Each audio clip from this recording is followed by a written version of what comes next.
Oh, hi. Didn't see you there. Just playing a little bit of Fortnite on a 42-inch Sony OLED television. This is pretty cool.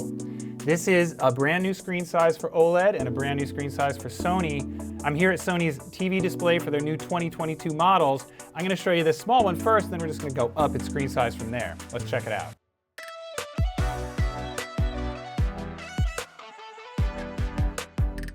So one of the cool things about a 42-inch desktop monitor, besides the fact that it just looks amazingly immersive from this seatiness of about 2 feet, is that it's going to have better picture quality since it's an OLED monitor.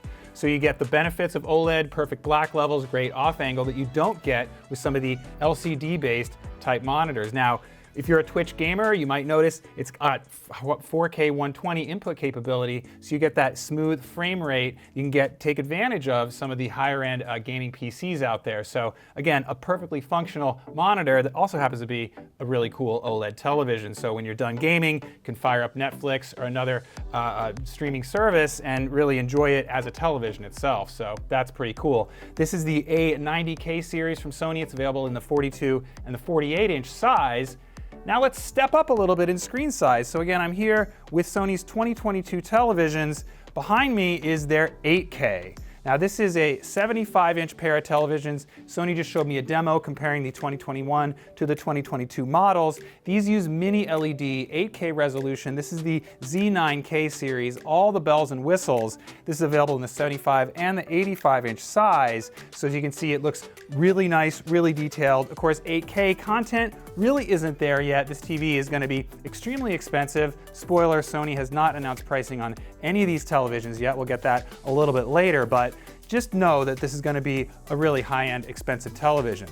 Now, if you want the 4K version of this is actually pretty exciting. So this is the X95K. Sony has just for the first time this year announced that they're doing mini LED. This is a backlight technology that other manufacturers have done previously, but Sony's doing it again only on its flagship models, including that 8K and this X95K.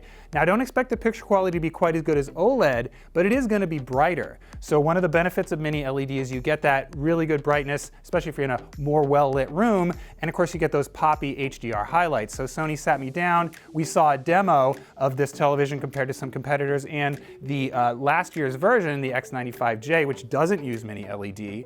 And the full array local dimming, the mini LED backlight technology really got really good black levels. Of course, you got that pop from the extra brightness of mini LED. So again, very impressive looking. I'll couch this all by saying, though, that these are Sony's controlled demos. This is their own environment, not my material, but it gave me a pretty good impression of these televisions just at first glance. First time I've seen them, they were announced at CES, and again, coming out a little bit later in the spring. Now, if you walk with me over here, past the mini LEDs, I mentioned OLED before.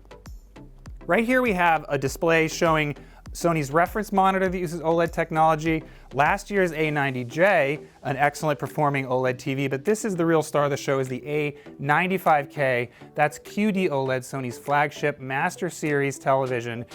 I think it's probably going to have maybe the best picture quality I've ever seen.